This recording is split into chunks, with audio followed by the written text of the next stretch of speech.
Hi everyone, my name is Hadel-Lynn and I decided to do a little bit of a break from my usual Boston stuff and take you to Salem, especially in October.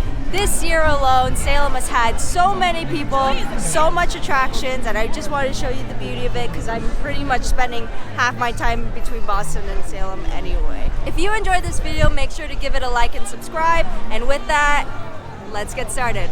Decide whether or not you want to come to Salem during the morning time or during the evening. The good thing about coming in the morning is you can see around me there's a ton of people, there's a lot of action going on, and there's a lot of things to do. However, because of that, there's a lot of lines, there's a lot of waiting, there's a lot of standing and mulling around, but also on top of that, there's not enough parking. Now, if you want to come during the evening time, things are a lot more cooler, you can do more of the spooky, night tours, and there's a ton more space because there's a lot less kids out and about unless you're here during the main Halloween season, but there's a lot less things open, so just keep that in mind. Now, if you choose to come during the weekends, which you should because there's a lot going on, I would say Fridays and Saturdays, they tend to be very busy. Sundays tend to be a little bit more relaxed. Avoid driving to Salem during this time especially. As you can see around me, the whole street, the main part is just completely blocked off to cars. So that means less parking for you. A lot of the cars, they have to pretty much go around. I would say avoid driving here as much as possible. Finding parking is a nightmare because there's not enough parking in Salem, especially with how many people are coming to Salem in October, and especially for this year. This year tends to, for some reason, has a lot more people than usual. And on top of that, just driving in Salem during this time is just a no-go. It is just stressful, it's not fun, and you want to have a good time while out here. What I recommend instead is actually taking the commuter rail. I took the commuter rail from North Station, and that only took about 30 minutes. It's $8 one way, $8 back, but if you're coming on the weekends, I highly recommend getting the $10 unlimited pass, just because $10 versus $16, which one are you gonna choose? I would choose that one. So if you're gonna come out here, make sure to make reservations to whatever you want to see, especially if they are very popular. As you can see, there are a ton of lines to things, and you don't want to be in those lines. This is not Disneyland, okay? We like to prepare ahead of time. I would say check the night before, especially for tickets online.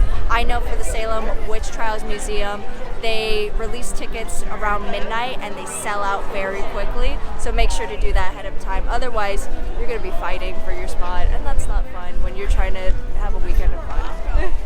It's gotten a little bit chillier out here. Highly recommend bringing a sweater.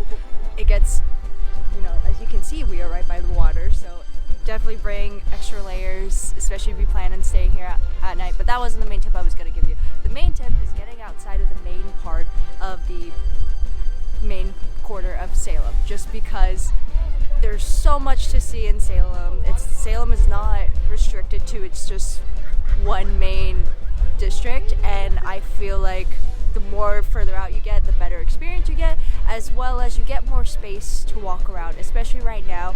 Getting inside the main part of Salem, it's packed, you feel like a sardine, and you're just like this awkwardly the whole time when you want to be like this. One additional place I would highly recommend that's outside the main part of Salem is the Salem Pioneer Village. It's $5, but if you're a resident, it's for free. And it is actually where the intro part for Hocus Pocus was actually filmed, so you can actually go inside the homes. And it's really cute. I highly recommend it. It is a 20-minute bike ride from here. Or if you take the bus, I would say maybe 10-15. If you have no idea what to do when you're here in Salem, I would say follow the yellow brick road. It used to be red, but when you say it out loud, redlining, that's not exactly transfers over well nowadays. So they painted it yellow for that purposes. And why is it yellow? I don't know why it's specifically yellow. I just know that it's not red, and that's good. But the line is supposed to follow a heritage trail with so many different spots. It starts in the main part, like right when you get off of Salem, the commuter rail station, and it can go, if you go this way, it can keep going, like on and on. So if you want something for free, and also something where you have nothing planned at all, I would just highly recommend just walking through that until you see something interesting. Remember to be courteous during your time here in Salem. You know, this is not Vegas. What happened? You know the phrase, "What happens in Vegas stays in Vegas." Not the thing here. There are families. There are a ton of people who live here, and you know, even though October is the biggest time of the year for a lot of residents, it's still their home, and you should still be respectful of it. We're right here at Goodnight Fatty's, and it is the place to be during the weekends. They're open only Friday through Sunday. Friday, Saturday, Sunday. They're open for Fridays and Saturdays 5 to 11, and Sundays they have a morning edition called Good Morning Chubby. And don't worry, it's not as bad as you think it is. So Sundays it is from 8 a.m. to 10 p.m. And this place is very well known for its fatties. And what is a fatty? A cookie. They're these specially designed cookies that are made every week. It's a new recipe, new batch every single week, and it's so good to get at night. I'm about to go ahead and get one. Thank you so much for watching. I really hope that you enjoyed all of this. My Milky Way fatty and my almond milk, because I am lactose intolerant and will die with real milk, are very thankful that you enjoyed, hopefully that you enjoyed this video. If you have any questions or concerns, please leave them in the comments below. And with that, my Milky Fatty and my almond milk wish you all a very good night.